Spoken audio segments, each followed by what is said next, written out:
But how is it then? Because the research is really clear that we have focused the war on drugs on the population that does drugs the least when it comes to cocaine. The least. And about the same when it comes to marijuana. How is it in the war on drugs we have targeted those who do it the least? How is it that we have spent $1 trillion? That's real money. That's even beyond university money, isn't it? That's with a T. Woo, $1 trillion on the war on drugs. The war on drugs has destabilized state budgets. When you think about public education, I remember when I worked in Ohio for the Board of Regents, one of the things that we were fighting for was to try to get enough state money into higher education in order to drive the tuition down so that more and more students would be able to afford college. Instead, that money went immediately into the corrections budget. You can almost map, like in California, the dollar-to-dollar exchange coming out of the University of California budget, going into the corrections budget. And I just saw a figure that said it costs more now to incarcerate someone in California than it does to send them through Harvard. So this is not an issue of resources. This is an issue of priorities. And so you're asking yourself, now self, because that's how I talk to myself. Self, what could drive this kind of thing? Where as a nation, we're spending $1 trillion, where we would destabilize our state budgets, where we would block out access to higher education for our own folk. But then when you realize that the war on drugs really began to emerge after the civil rights movement and those incredible gains.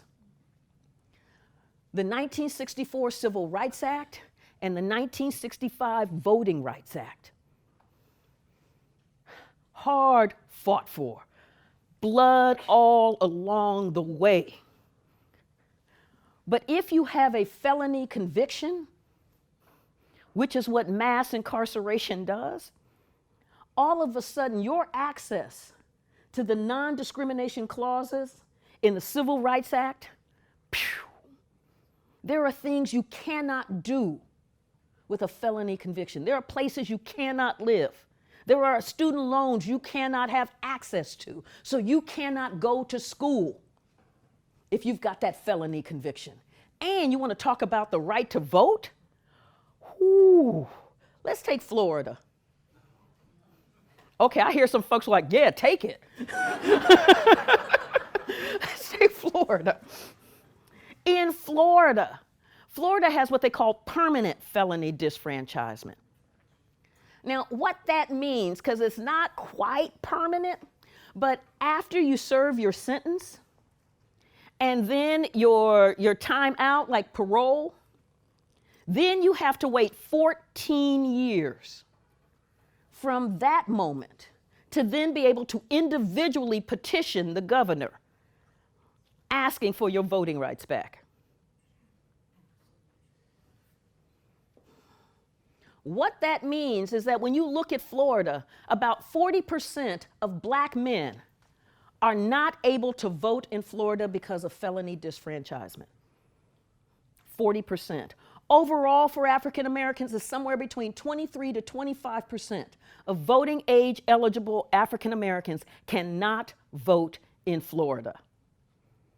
Now, Florida doesn't mind counting their heads when it comes to the census in order to get the number of representatives in Congress. It's just though that those folks do not have any kind of say in who their representatives will be in a representative democracy. It reminds me of the 3/5 clause.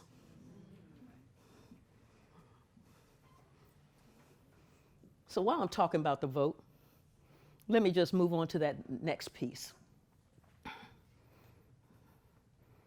In 2008, Barack Obama was elected president of the United States. Seems like a long time ago, doesn't it? and